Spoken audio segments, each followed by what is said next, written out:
वैसे जरूरी तो नहीं है, लेकिन वीडियो को लाइक या फिर डिसलाइक कर दिया करें। कहानी के शुरुआत में हम एक लाइटनिंग ऑब्जेक्ट को आसमान से पृथ्वी की तरफ आते हुए देख पाते हैं, जिसे न्यूयॉर्क में जोश नाम का एक लड़का अपने टेलीस्कोप से देख रहा था और वो बॉल तेजी से उसी लड़के के घर में एक फिश बॉल में आकर गिरती है और बहुत ही तेजी के साथ सारे के सारे पानी को अपने अंदर एब्जॉर्ब कर लेती है, जिसे जोश हैरानी के साथ देख रहा था कि आखिर ये क्या चीज है। आगे हमें दिखाया गया कि अगले सीन में मूवी में 3 महीने गुजर चुके हैं और हम एक बार और दोबारा से उसी तरह के बॉल को तेजी से जमीन की तरफ आते हुए देख पाते हैं और ये बॉल तो पहले वाले से काफी बड़ी थी। दरअसल ये एक फायर बॉल थी जो सीधा आकर लिबर्टी आइलैंड के करीब पानी में क्रैश होती है और जैसे ही वो आग बुझ जाती है तो वो बॉल एक व्हाइट शूट पहने हुए आदमी के तौर पर नजर आते हैं। हम देखते हैं कि वो आदमी बहुत ही अजीब तरह से चलते हुए सिटी के अंदर से गुजरता है। पृथ्वी के सभी लोग उसे काफी अजीब नजरों से देखे जा रहे थे कि तभी एक रोड को क्रॉस करते हुए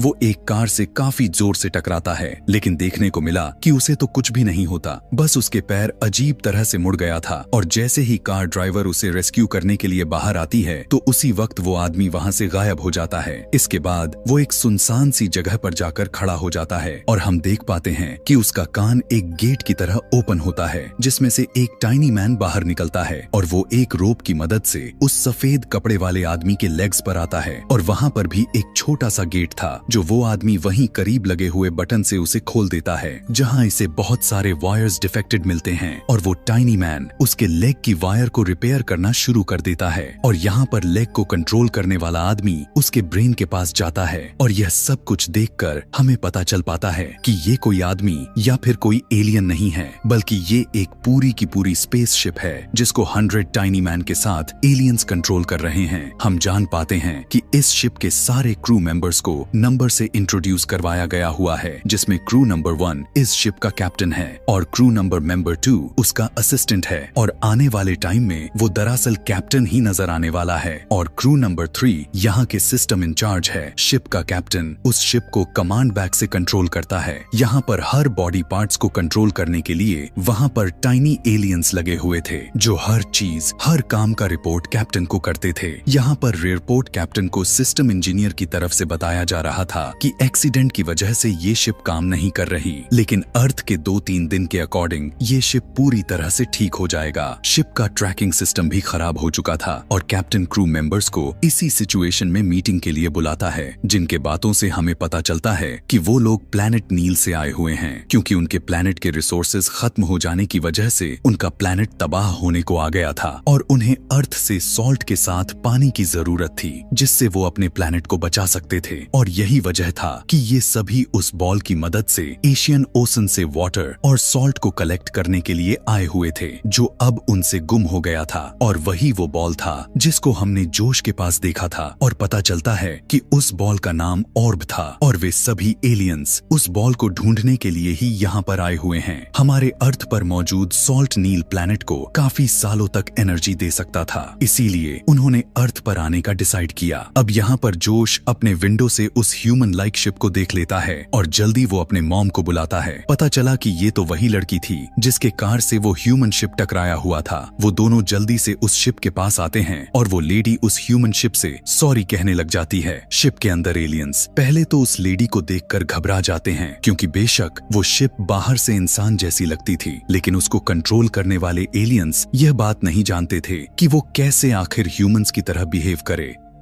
अभी वो किसी इंसान से फर्स्ट टाइम बात करने जा रहे थे और इसी काम के लिए वो फौरन से गूगल का हेल्प लेते हैं ताकि वो ह्यूमंस के बिहेवियर को आसानी से जान सके और उनसे बात करने में आसानी हो। वो शिप का कैप्टन उस लेडी से बस ऐसे ही बात करने की कोशिश करता है। यहाँ दूसरे तरफ हम पुलिस ऑफिसर्स को देखते हैं जो उस मिस्टीरियस बॉल को ढूंढने की कोशिश किए जा रहे थे। वो लोग उस जगह पर जाते हैं जहाँ पर वो शिप लैंड हुआ था। क्रैश वाले साइड पर उन्हें किसी आदमी के फेस इंप्रेशन मिलते हैं जिससे उन्हें यह पता चल जाता है कि वो कैसा दिखता है। पूरे शहर में उसे ढूंढने की कोशिश की जा रही होती है और यहाँ वो ह्यूमन शिप उस लेडी से बात करने की कोशिश कर रहा था, लेकिन जैसे ही वो शिप उस लेडी से बात करने की कोशिश करता ही है तो फ्रिक्वेंसी ज्यादा होने की वजह से आसपास की चीजें टूटने बिखरने लग जाती हैं। फिर फ्रिक्वेंसी सेट करने की वजह से वो शिप उस लेडी को कहने लगा कि आई एम ओके। फिर वो लेडी जोश को स्कूल भेजकर उस ह्यूमन शिप को अपने घर पर डिनर के लिए इनवाइट करती है। शिप का कैप्टन उस लेडी से बात करते हुए खुद को डेव नाम से इंट्रोड्यूस करवाता है। दरअसल इस नाम को उन्होंने अभी अभी गूगल से सर्च किए थे और यहाँ से हम भी इसे मूवी में डेव ही कहने वाले हैं। डेव के आंखों से शिप के क्रू मेंबर्स जोश के पास एक पिक्चर्स देखते हैं जिसमें उन्हें उनकी गुम हुआ बॉल यानी ऑर्ब नजर आ जाती है। यहाँ पर जोश की मॉम डेव की बताती है कि ये बॉल जोश ने अपने साइंस एग्जीबिशन में दिखाई थी और अब शिप में मौजूद के लोग जोश के लोकेशन को ट्रेस करने लग जाते हैं और डेव लेडी को एक्सक्यूज करते हुए वहाँ से चला जाता है। डेव के मूवमेंट को यहाँ पर क्रू नंबर 2 कंट्रोल किया जा रहा था, जिसको इंसानों पर बहुत ही ज्यादा ही गुस्सा आता था क्योंकि कोई भी यहाँ पर रूल्स एंड रेगुलेशन को फॉलो नहीं कर रहे, क्योंकि यहाँ के हर एक इंसान रूल्स और रेगुलेशन के खिलाफ चलता जा रहा था। और अब उनका चीफ नंबर 2 के गुस्से में आते हुए देखकर क्रू के डॉक्टर को उस पर नजर रखने के लिए कह देता है। और जब डेव एक पार्क से होता हुआ गुजर रहा था तो सारे बच्चे उसके ड्रेसिंग को देखकर उसे आइसक्रीम मैन समझने लगते हैं। इसीलिए डेव अपने कपड़े को चेंज करने के लिए एक मॉल में चला जाता है और अब जबकि उसे कपड़े खरीदने के लिए उसे पैसे चाहिए थे, इसीलिए वो अपने साथ में लगा हुआ स्कैनर के मदद से रखे हुए पैसों को स्कैन करने लग जाता है और ड्रेसिंग रूम में जाकर अपने बॉडी से सेम प्रिंट निकालता है। इसके बाद डेव अब जोश के स्कूल जाता है जहाँ पर प्रिंसिपल उसे टीचर समझकर उसे क्लास में भेज देते हैं। लेकिन डेव जोश को क्लास से बाहर लाकर पूछने लगा कि उसकी वो बॉल ऑर्ब कहाँ है। तब वो बताता है कि उसके क्लास के कुछ बुरे लड़के ने उसके बॉल को ले ली थी। फिर जोश डेव को उस लड़के के घर पर लेकर जाता है जहाँ उन्हें वो लड़का तो नहीं मिलता और वापस जोश के घर आ जाते हैं। जोश को डेव के साथ टाइम स्पेंड करके काफी अच्छा लगता है और तभी वहाँ पर जोश की मॉम आकर डेव को अपने घर डिनर के लिए रोक लेती है। तब डेव का कैप्टन यह बात मान लेता है क्योंकि उसे बाहर काफी खतरा हो सकता था। यहाँ पर क्रू मेंबर 4 कैप्टन को बताता है कि जितना ज्यादा देर तक वे सभी इस घर में रुकेंगे तो उतना ही डेव यानी शिप के एक्सपोजर का ज्यादा खतरा होगा। लेकिन कैप्टन इस बात को इग्नोर कर देता है और खाना खाने के बाद ये लोग डेव को अपना पूरा घर दिखाते हैं कि तभी उसी घर में डेव को एक पेंटिंग नजर आती है जिसकी डेव तारीफ करता है। डेव को वो लेडी बताने लगती है कि यह पेंटिंग इमोशंस एंड लव को शो करती है। उसकी बात को सुनकर डेव उससे पूछने लगता है कि हमें लव के बारे में कैसे पता चलता है, जिस पर वो कहने लगती है कि जब ऐसा होता है तो हमें खुद ही पता चल जाता है। यह सुनने के बाद तो डेव पहले तो शॉक्ड में आ जाता है और फिर वहाँ से चला जाता है। डेव इस रात एक रोड पर गुजारने का डिसाइड करता है जहाँ एक आदमी उसे सर्दी से बचने के लिए उसे एक शॉल देता है और डेव का कैप्टन इस बात से काफी इम्प्रेस हो जाता है कि इंसान कितने रहमदिल होते हैं। और यहाँ सब शिप के अंदर सभी एलियंस को रियलाइज होता है कि ह्यूमंस एलियन से ज्यादा एडवांस हैं। शिप यहाँ पर एक रात के लिए रिटायर हो जाती है यानी डेव सो जाता है। यहाँ पर शिप में यानी डेव के अंदर डॉक्टर कैप्टन को बताता है कि शिप के अंदर कुछ एबनॉर्मल बिहेवियर सामने आते जा रहे हैं। जिसके बाद कैप्टन कंट्रोल रूम में जाकर देखते हैं कि क्रू मेंबर 3 अभी तक काम कर रही है और वो कैप्टन को बताने लगी कि उसने एक ऐसी फाइल को ढूंढी है जो ह्यूमंस अपने लाइफ में एक बार जरूर देखते हैं।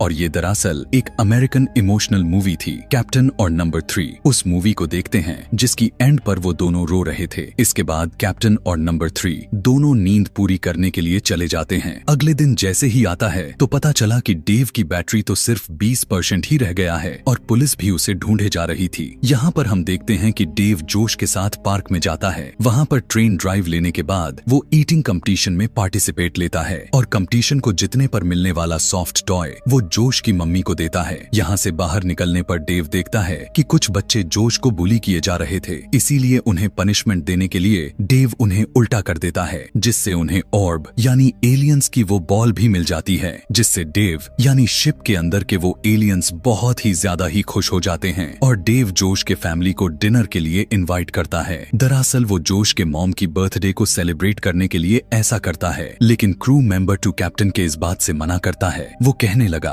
कि आखिर जब हमें अपना ऑर्ब मिल ही गया है तो हमें क्यों ना अपने मिशन पर वर्क करना चाहिए। लेकिन कैप्टन कहता है कि उन्होंने यानी जोश के साथ उसकी मॉम उस बॉल को ढूंढने में उसकी मदद की है, तो हमें जोश और उसके मॉम के लिए कुछ तो करना चाहिए। यहाँ पर इंसानों के साथ रह रहकर एलियंस के अंदर इंसानों की फीलिंग्स आती हुई दिखाई दे रही थी। किसी के अंदर एटीट्यूड आ चुका था तो किसी ने अपने शिप के अंदर ही डांस क्लब बना लिया था, लेकिन इधर नंबर 2 के अंदर गुस्सा और इमोशंस आ जाता है और नंबर 3 तो बहुत ही अच्छे लुक में ड्रेसअप हो जाती है क्योंकि वो कैप्टन के साथ डांस करना चाहती थी, लेकिन कैप्टन ऐसा करने से उसे साफ साफ मना कर देता है क्योंकि वो शिप यानी डेव को कंट्रोल कर रहा था। इधर डेव को भी दिखाया गया कि वो एक पार्टी में उस लेडी यानी जोश के मॉम के साथ डांस कर रहा था। यह देखने के बाद तो नंबर 3 उस कैप्टन से हर्ट होकर वहां से चली जाती है, लेकिन इधर शिप के बाहर पुलिस डेव को अरेस्ट कर लिया था और शिप के अंदर सबके बदले हुए बिहेवियर से नंबर 2 को तो अब और भी ज्यादा गुस्सा आने लग गया था और वो शिप आर्मी को अपने साथ मिलाकर वो सभी को अपने लिए काम करने को कहता है और सारे क्रू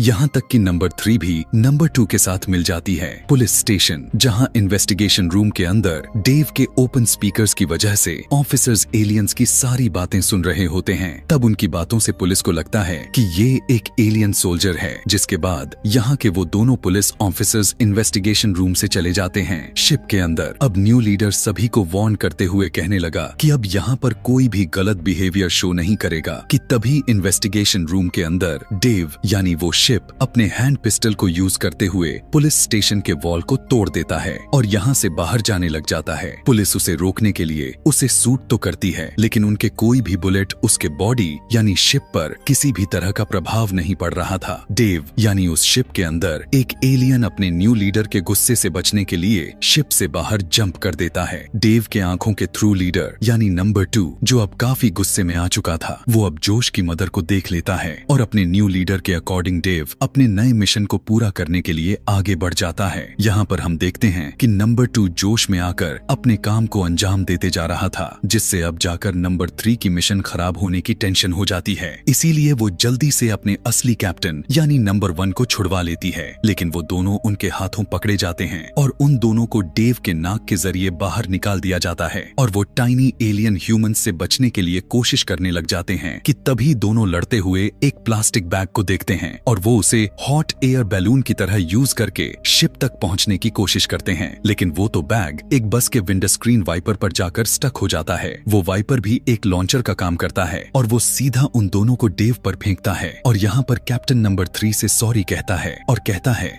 कि अगर तुम मेरी इस ट्रिप में मेरे साथ ना होती तो शायद ये मेरे लिए इतना आसान ना होता। इसी दौरान वो दोनों डेव के अंदर यानी शिप के अंदर चले जाते हैं। यहाँ डेव यानी शिप एक कार को रोकती है ताकि उसे ज्यादा टाइम के साथ उसका एनर्जी वेस्ट ना हो और उसे लिबर्टी आइलैंड जाने के लिए कहती है। दूसरी तरफ जोश अपने मॉम से कहता है कि डेव ऐसे बुरे काम नहीं कर सकता और हमें उसके पीछे जाकर उसकी हेल्प करनी चाहिए। यहाँ पुलिस स्टेशन के अंदर पुलिस को वो टाइनी एलियन भी मिल जाता है जिसने डेव यानी शिप वाले कान के अंदर से जंप किया था, जिसे देखकर वो डेव का पीछा करने का ऑर्डर देता है। यहाँ लिबर्टी आइलैंड पर जाकर न्यू कैप्टन डेव को ऑर्डर देते हुए कहने लगा कि वो बॉल को यानी ऑर्ब को एक्टिव करके पानी में गिरा दे ताकि वो वहाँ से समुद्री सॉल्ट को कलेक्ट कर सके, लेकिन ऐसा करने से पहले ही वहाँ पर फर्स्ट कैप्टन भी आ जाता है और वो डेव को ऐसा करने से रोक देता है। और यहाँ डेव के अंदर यानी शिप के अंदर मौजूद सभी लोगों को बताया जाता है कि कैप्टन ने दोबारा से कंट्रोल ले लिया है, जिससे सारे के सारे क्रू मेंबर्स उसकी बात मान जाते हैं। लेकिन यहाँ पर शिप यानी डेव को जमीन पर गिरने से उसके हाथ से वो बॉल वाला ऑर्ब भी गिर जाता है और स्लीप होता हुआ होकर पानी में चला जाता है और अब जो नहीं होना चाहिए था